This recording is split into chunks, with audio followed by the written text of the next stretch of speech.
Money doesn't always announce itself with noise. Sometimes it whispers through glass bottles, hisses when a cap is opened, and dissolves quietly on the tongue. Across deserts, cities, villages, and war zones, the same red symbol appears familiar, comforting, almost innocent. It waits in refrigerators, corner shops, street stalls, and global stadiums. Cold, sweet, reliable. And behind that familiarity lies something far more complex than sugar and bubbles. Because Coca-Cola is not just a drink. It is a language, a habit learned young, a ritual repeated billions of times a day. Markets rise and fall, governments change, currencies collapse. Yet this product remains unchanged in spirit, omnipresent in form. That kind of endurance is never accidental. Every empire leaves traces. Some leave ruins, others leave brands. And some leave systems so deeply embedded that people stop questioning them altogether. So what does it really take for a beverage to become one of the most powerful economic forces on Earth? And what has been quietly exchanged, compromised, or consumed along the way? Because when something is everywhere, it's worth asking why. Coca-Cola is one of the most recognized corporations in human history.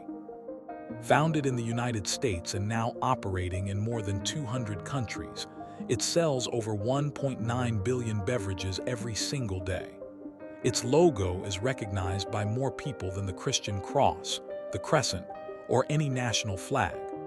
By the early 21st century, Coca-Cola had become not just a company, but a global infrastructure of consumption. On paper, it is a beverage manufacturer. In reality, it is a distribution empire, a branding machine, and a masterclass in psychological loyalty. With revenues consistently exceeding $40 billion annually, Coca-Cola doesn't simply respond to demand, it shapes it. It influences what people drink, how they think about refreshment, and what normal consumption looks like from childhood onward. But the true power of Coca-Cola does not lie in its recipe. It lies in contracts, bottling systems, political access, water rights, and cultural penetration, structures so embedded they disappear from view. To understand Coca-Cola's dominance, we have to go back to its quiet beginnings, to the moment when a simple syrup began constructing an invisible empire. Coca-Cola was born in 1886 in Atlanta, Georgia, not as a soft drink but as a medicinal experiment. John Stith Pemberton, a pharmacist and Civil War veteran, was searching for relief from pain and addiction in a country still recovering from war. His syrup was first sold at soda fountains, marketed as a nerve tonic, a promise of energy, calm, and modern science in a bottle. At the time, America was urbanizing rapidly. Industrial labor demanded stimulation, cities demanded speed, and consumers were beginning to trust brands over local mixtures. Coca-Cola slipped into that gap, not as a luxury, but as a daily comfort. The real foundation, however, was not chemical. It was strategic. In 1899, Coca-Cola made a decision that would define its future. It sold bottling rights for a fixed fee. Instead of building factories everywhere, the company built a franchise bottling system, allowing independent operators to shoulder the cost of infrastructure while Coca-Cola retained control over the syrup, the highest margin component. This was an invisible architecture forming. Risk was decentralized, profit was centralized. Advertising followed soon after. Coca-Cola did not sell taste, it sold feelings, togetherness, youth, Americana. By the early 20th century, its script logo was already becoming a promise rather than a product. What began as a drink was quietly becoming a system. And systems, once established, don't just grow, they entrench. Those early decisions would soon collide with war, globalization, and corporate ambition, pushing Coca-Cola far beyond anything its creator ever imagined. The moment Coca-Cola stopped being a company and became an empire, came not from innovation but from war. During World War II, Coca-Cola's leadership made a bold promise. Every American soldier would be able to buy a bottle of Coke for 5 cents, no matter where they were in the world. To fulfill it, the company followed the U.S. military across Europe, Africa, and the Pacific, building bottling plants alongside bases and supply lines. When the war ended, Coca-Cola didn't leave. The factories stayed. The contracts stayed. The habits stayed. By 1950, Coca-Cola was operating in over 100 countries. While competitors sold products, Coca-Cola sold infrastructure, embedding itself into post-war economies just as globalization accelerated. This wasn't expansion. It was an occupation through familiarity. The 1980s marked another shift. As neoliberal economic policies spread and deregulation opened markets, Coca-Cola leaned into aggressive consolidation. Smaller regional brands were absorbed or pushed out.